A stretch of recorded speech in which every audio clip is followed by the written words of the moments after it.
ஒருத்தவங்க கமெண்ட் பண்ணியிருக்காங்க, ஒரு கப்பு தண்ணியில் எத்தனை ஸ்பூன் தண்ணி இருக்குங்கிறாங்க. உங்களுக்கு டல்ட்டு புட்டுன்னு முடிச்சிடுவோம். ஃபஸ்ட்டு போய் ஒரு ஸ்பூன் எடுத்தாச்சு. கப்பில் தண்ணி ரெடியாக இருக்கு. என்ன ஆரம்பிச்சிடலாம். 2 3 4 5 6 7 8 9 10 11 12. 5 minutes later. என்னால் முடியலங்க. அது பதில் என்னோட தம்பி எண்ணுமா. 219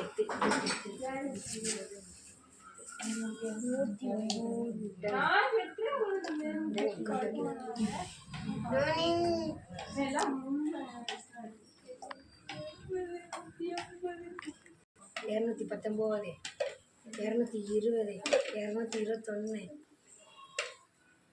223 224. இப்போ கிட்டத்தட்ட கடைசி பார்த்தீங்கன்னா 224 ஸ்பூன் இருந்துச்சு. பாய், மறக்காம லைக் பண்ணிடுங்க, சப்ஸ்கிரைப் பண்ணிடுங்க.